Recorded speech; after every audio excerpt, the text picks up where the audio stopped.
नमस्कार दोस्तों। हिंदी 360 से मैं सुरेश यादव। दोस्तों, आज हम हिंदी साहित्य में जो इम्पोर्टेंट टॉपिक है वह है आदिकाल। आदिकाल से भी दोस्तों देखिए एग्जाम में काफ़ी प्रश्न बनता है।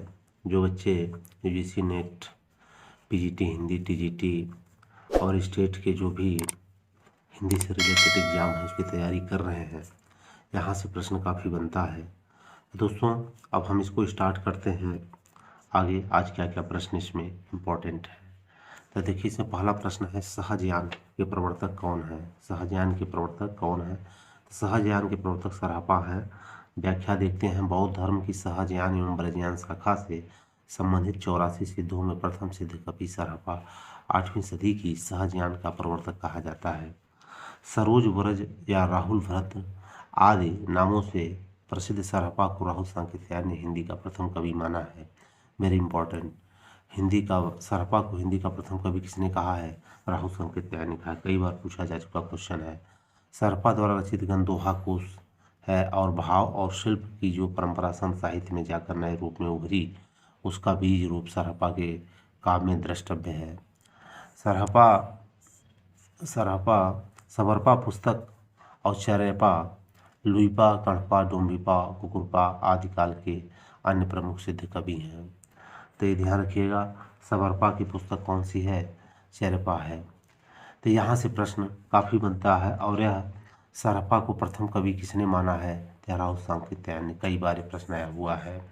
नेक्स्ट देखिए संदेश रासक। संदेश रासक के रचयिता कौन है? इनके रचयिता अब्दुल रहमान है। व्याख्या, अपभ्रंश भाषा के समर्थ कवि अब्दुल रहमान ने संदेश रासक नामक हिंदी काव्य ग्रंथ की रचना की। संदेश रासक में एक खंड काव्य है जिसमें विक्रमपुर की एक वियोगिनी की विरह कथा वर्णित है। खड़ी बोली के प्रथम कवि अमीर खुसरो, असली नाम अब्दुल हसन ने खालिक बरी, चार दरवेश, गजल आदि की रचना की है। नेक्स्ट क्वेश्चन हमारा है विद्यापति की कौन सी रचना अभी तक संपादित होकर प्रकाशित नहीं हुई? विद्यापति कौन सी रचना अभी तक संपादित होकर नहीं, तो यह कौन सी है? कीर्ति पताका। हिंदी साहित्य के आदिकाल श्रृंगारी कवि तथा मैथिल कोकिल कवि शेखर, अभिनव, जयदेव जैसे उपनामों से अभिहित किए जाने वाले विद्यापति ने कीर्तिलता, कीर्ति पताका एवं पदावली नामक काव्य ग्रंथों की रचना की है। कीर्तिलता एवं कीर्ति पताका अपने आश्रयदाता कीर्ति सिंह और शिव सिंह की वीरता में वर्णित है। विद्यापति की रचना कीर्ति पताका अभी तक संपादित होकर प्रकाशित नहीं हो सकी है। देखिए कई बार ये नाम ही पूछ लेता है कि विद्यापति किन किन नामों से पुकारा जाता है। तो देखिए इनको मैथिल कोकिल, कवि शेखर व अभिनव, जयदेव जैसे उपनामों से इनको पुकारा जाता है। और उनके आश्रयदाता कई बार पूछ लेते हैं तो कीर्ति सिंह और शिव सिंह के आश्रम में रहे हैं। नेक्स्ट है चौथा नंबर, आत्मबोध किसकी रचना है? आत्मबोध किसकी रचना है? तो यह गोरखनाथ बाबा की है। आत्मबोध किसकी रचना है? गोरखनाथ बाबा की है। आत्मबोध नामक ग्रंथ की रचना नाथ संप्रदाय के प्रवर्तक गुरु गोरखनाथ ने की है। गोरखनाथ की अन्य रचनाओं में गुरु महिमा, इंद्रिय निग्रह, प्राण साधना, वैराग्य कुंडलनी, जागरण शून्य समाधि प्रमुख है। पीताम्बर दत्त बड़तवाल ने गोरखनाथ की रचनाओं को गोरखवाणी नाम से किया है। नेक्स्ट प्रश्न हमारा है 5वां नंबर, हम देखते हैं माधव हम परिणाम निराशा। माधव हम परिणाम निराशा, यह पंक्ति किसकी है? यह पंक्ति विद्यापति की है। किसकी है? विद्यापति। तो इनकी व्याख्या देख लो। माधव हम परिणाम निराशा काव्य पंक्ति आदिकालीन का विद्यापति है। विद्यापति बिहार प्रांत के दरभंगा जिले के विपसी नामक गांव के निवासी थे। कौन से गांव? विपसी। इनके गुरु का नाम पंडित हरि मिश्र था। इनके द्वारा रचित ग्रंथ हैं कीर्तिलता, कीर्ति पताका, अवहट्ट में है। कीर्तिलता, कीर्ति पताका अवहट्ट में, याद रखिएगा। कई बार यही पूछ लूँगा कि कीर्ति पताका और कीर्तिलता की रचना किस भाषा में है? तो अवहट्ट में है। और पदावली की मैथिली में है आदि है। बच्चन सिंह ने इन्हें जाति कवि कहा है। जाति कवि किसने कहा है? बच्चन सिंह ने कहा है, याद रखिएगा। ये सारे फैक्ट पूछे जा सकते हैं या पूछे गए हुए हैं। छठा नंबर है सिद्ध कवियों द्वारा प्रयुक्त भाषा को कहा जाता है, तो यह कहा जाता है संध्या भाषा। बहुत बार आया हुआ प्रश्न है। बौद्ध धर्म की ब्रजयान या सहजन शाखा का प्रचार करने वाले सिद्ध कवियों में संध्या भाषा शैली का प्रयोग अपनी रचनाओं में किया गया। संध्या भाषा वस्तुतः अंतः साधनात्मक अनुभूतियों को संकेत करने वाली भाषा है। इसीलिए यह अर्थ खुलने पर ही समझ में आती है। इसी भाषा का प्रयोग नाथ योगियों ने भी किया। कबीर आदि संत इसी भाषा के उलटवासी कहा जाता है। राहु सांकेत्या ने 84 सिद्ध कवियों को सरहपा को हिंदी का प्रथम कवि माना है। सरहपा फिर दोहा कोश और सबरपा की चर्यापद। देखो, सरहपा और सबरपा दोनों अलग अलग कवि हैं। तो सरहपा ने दोहा कस दिया है और सबरपा ने चर्यापद। ये दोनों अलग अलग रचनाएं हैं। तो इसमें देखिए सारी चीज़ें जो है इम्पॉर्टेंट है, इसलिए इसको ध्यान रखिएगा। इसको क्या करना है, जैसे राहु सांकेत्या ने 84 सिद्ध कवियों में सरहपा को हिंदी का प्रथम कवि माना है। अब देखिए 7 नंबर क्वेश्चन में क्या है, निम्नलिखित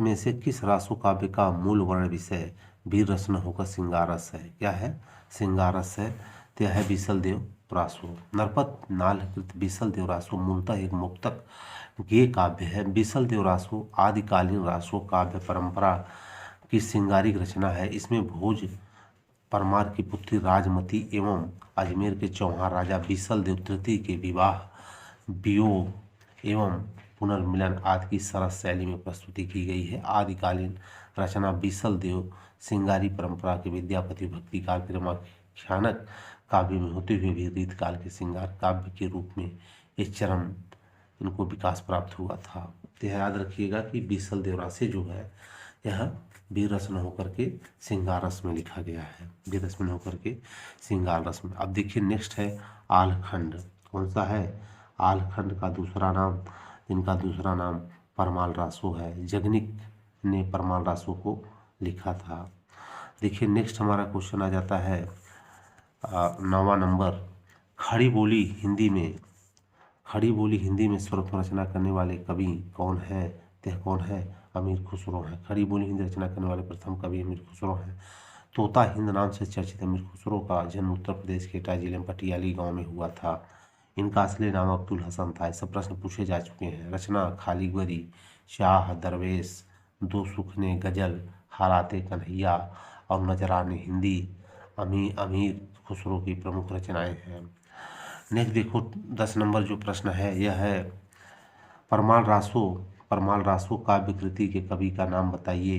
तो यह है जगनिक। कौन है? जगनिक। आलखंड नाम से प्रसिद्ध रासो काव्य ग्रंथ परमाल रासो के रचयिता जगनिक है। इस रासो ग्रंथ में जगनिक ने अपने आश्रयदाता चंदेल शासक परमादिदेव के 2 वीरों आल्हा उदल की वीरता का वर्णन किया है। नल सिंह भट्ट ने विजयपाल रासो और सारंगधर ने हमीर रासो की रचना की है। तो याद रखिएगा यह 2 वीर कौन थे? आल्हा और उदल के बारे में जगनिक ने लिखा है। किसमें? परमाल रासो ने। 11वां नंबर देखिए क्या है, अच्युत चरण तरंगिनी शिवसिर माल तिमाल हरिन बनाई सुरसरी कीजो इंदौ भाल। इसके रचनाकार कौन है? तो यह देखिए कौन है? रहीम है। कौन है? रहीमदास जी है। अब इसमें और को हम देख लेते हैं कि क्या क्या इनमें है। देखिए अच्युत चरण तरंगिनी शिव सिर माल तिमाल हरिन बनाया सुरसरी कीजा इंदौ भाल। यह रहीमदास की रचना है। ब्रह्म मैं ढूंढ्यो पुराणन गानन बदरिया सुनी चौगुन चायन। यह रस खान की रचना है। कत दिखाई कामनी दई दामिनी को यह माह धर धराति सो तन फिरे फर फरात घन माह। यह रसलेन की रचना है। वृंदावन बिहरत फिरे राधानंद किशोर नीरद दामिनी जानि संग बोले डोले बोर। यह राम सहाय की है। किसकी है? राम सहाय की है। अब नेक्स्ट देखिए 12 नंबर क्वेश्चन हम देख लेते हैं। पंडित चंद्र शर्मा गुलेरी ने किसको पुरानी हिंदी का प्रथम कवि कहा है? Very important. इन्होंने राजा मुंज को कहा है। राजा मुंज को पंडित चंद्र शर्मा गुलेरी ने पुरानी हिंदी का प्रथम कवि माना है। 10वीं शताब्दी के अंतिम चरण में हिंदी साहित्य के प्रारंभिक चरण के रूप में स्वीकार किया है। ज्ञातव्य है कि पंडित चंद्र शर्मा कहानीकार है। उसने कहा था बुद्धू का कांटा एवं सुखमय जीवन गुलेरी जी द्वारा लिखी गई श्रेष्ठ कहानियाँ। उसने कहा था कहानी 1915 में सरस्वती पत्रिका में प्रकाशित हुई थी। किसमें हुई थी? सरस्वती पत्रिका में प्रकाशित हुई थी। नेक्स्ट देखिए हमारा है क्वेश्चन नंबर 13। निम्नलिखित लेखकों और रचनाओं को सुमेलित करना है। निम्नलिखित लेखकों और रचनाओं को सुमेलित करना है। इसमें देखिए हम डायरेक्ट देख लेते हैं क्या क्या सुमेलित है। देखिए विजय सेन सूरी रेवंत गिरी रास हैं। नरपति नाल बिसल देव नवी याद कर लेना। शालिभद्र सूरी भरतेश्वर बाहुबली रास है। आशु चंदन वाला रास है। और डोम्भिबा युग चर्या है। नेक्स्ट देखिए क्वेश्चन 14 नंबर आता है हालाते कन्हैया। हालाते कन्हैया किसकी रचना है? ते हमीर खुसरो की रचना है हालाते कन्हैया। उत्तर प्रदेश के एटा जिले पटियाली गांव में 1225 ईस्वी में जन्मे अमीर खुसरो खड़ी बोली हिंदी का पहला कवि माना जाता है। हालाते कन्हैया, खाली गवारी, दो सुखने, खुसरो की पहेलियाँ, मुकरियाँ, गजल अमीर खुसरो की प्रमुख रचनाएं हैं। कीर्तिलता और कीर्ति पताका विद्यापति की रचनाएं हैं। नेक्स्ट देखिए 15 नंबर क्वेश्चन में क्या है? आदिकाल में किन ग्रंथों की प्रधानता रही? तो सी रासो। आदिकाल में रासो ग्रंथ की प्रधानता रही और इन्हीं रासो ग्रंथों के आधार पर आचार्य रामजी शुक्ल ने इस काल का नाम आदिकाल रखा। इस काल की प्रसिद्ध रासो ग्रंथ इस प्रकार है: पृथ्वीराज रासो, खुमाण रासो, बिसलदेव रासो, परमाल रासो। देखिए 16 नंबर प्रश्न में क्या आता है? आचार्य हजारी प्रसाद द्विवेदी के अनुसार 14वीं से 15वीं शताब्दी में हिंदुओं, मुसलमानों, सामंतों और शहरों सेना के सिपाहियों लड़ाइयों के जीवंत और यथार्थ वर्णन किस कृति में हुआ है? यह है कीर्तिलता में। आचार्य हजारी प्रसाद द्विवेदी के अनुसार 15वीं शताब्दी के मुसलमानों, सामंतों, शहरों सेना के सिपाहियों और लड़ाइयों का जीवंत और यथार्थ वर्णन विद्यापति कीर्तिलता में ही किया गया है। प्रश्न याद रखिएगा क्योंकि यहाँ से प्रश्न बनने का मैक्सिमम चांसेज है। 17वां नंबर है राहुल जी ने हिंदी भाषा का प्रथम कवि किसे स्वीकार किया है? यह किया है पुष्पदंत को। किसको किया है? पुष्पदंत को।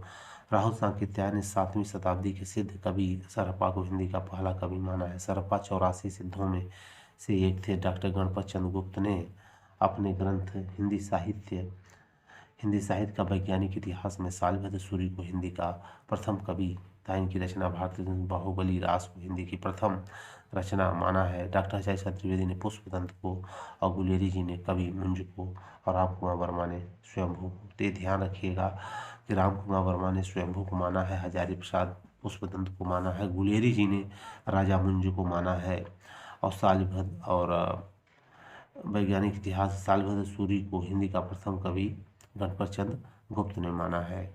ते सारे इंपॉर्टेंट फैक्ट हैं, इनको 3 से 4 बार आपको देखना पड़ेगा। और दोस्तों अगर वीडियो अच्छा लग रहा है तो चैनल को से आप सब सब्सक्राइब करें और वीडियो को लाइक करो, दोस्तों में शेयर करें।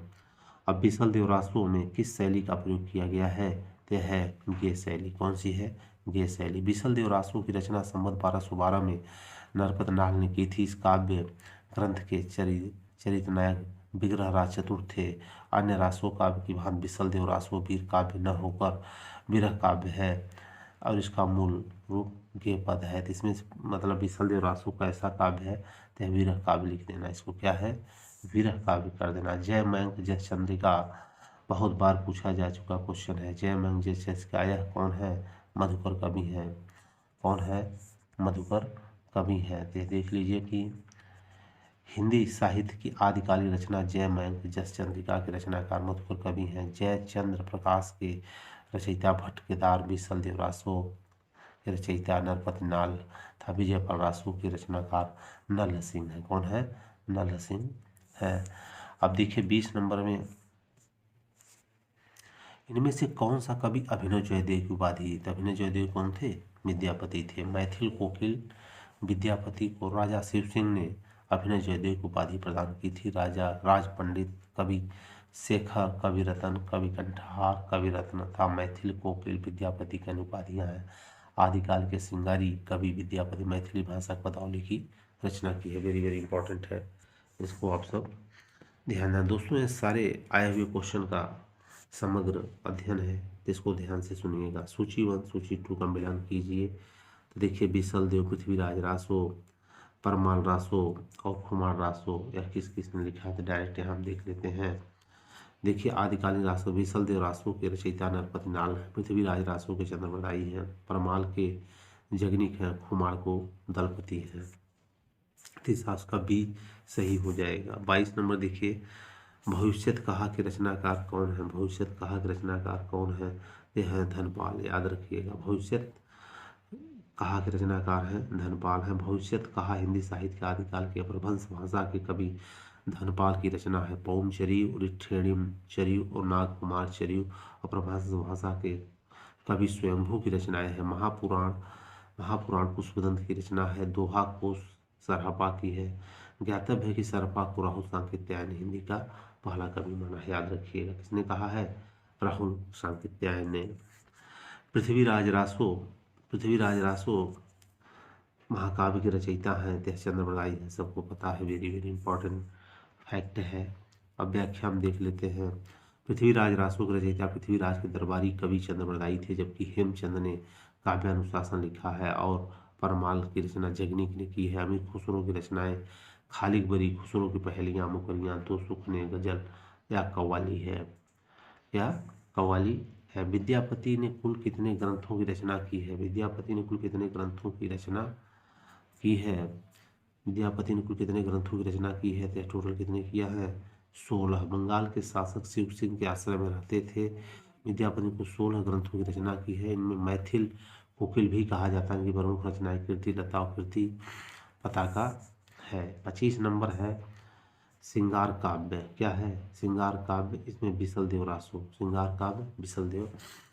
आदिकालीन साहित्य में प्रणीत वीर गाथा काल के अंतर्गत रखी गई रचना बिसल रासो प्रेम और श्रृंगार का काव्य है, जबकि परमार रासो वीरता उत्साह परिपूर्ण रचना है। जय मयंक जस चंद्रिका मधुकर कवि द्वारा प्रणीत आश्रयदाता का स्तुति परक काव्य है। पृथ्वीराज रासो चंद्रबाई द्वारा लिखा गया प्रबंध काव्य है, याद रखिएगा।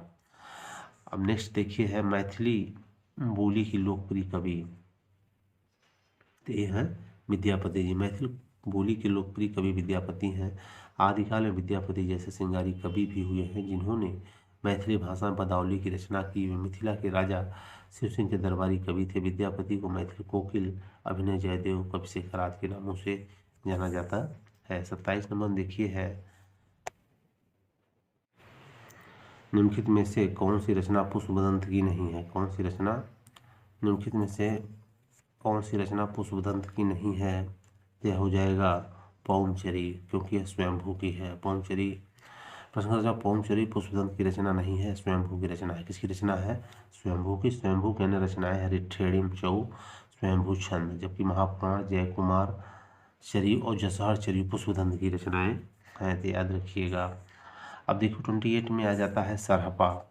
सरहपा का संबंध मुख्य किससे है? तो सरहपा का सिद्ध साहित्य से। किससे है? सिद्ध। आदिकालीन कवि सरहपा का संबंध सिद्ध साहित्य है। सरहपा को राहुल सांकृत्यायन ने हिंदी का प्रथम कवि स्वीकार किया है। रासो साहित्य में चंद्रबरदाई, जगनिक, नरपति नाथ आदि रचनाओं संबंधित है। नाथ साहित्य में गोरखनाथ, पटनाथ, चौरंगीनाथ आदि कवियों संबंधित है। जैन साहित्य में शालिभद्र सूरि, जिनधर सूर्याचार्य, देवसेन, आशु और विजय सेन सूर्य आदि संबंधित है। अब 29 नंबर हम देखते हैं,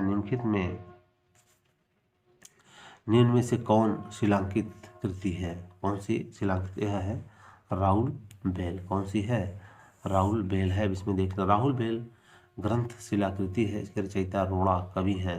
यह 10वीं शताब्दी में रचित गद्य पद्य में से चंपू काव्य है। इस ग्रंथ की नायिका राहुल है और राहुल बेल से हिंदी की नासिक वर्णन परंपरा का प्रारंभ होता है। अब नेक्स्ट देखिए है 30 नंबर शालिभद्र सूरि। शालिभद्र सूरि की रचना का नाम है, यह हो जाएगा बी भरतेश्वर बाहुबली रास। कौन सा हो जाएगा? भरतेश्वर बाहुबली रास, बी सही हो जाएगा।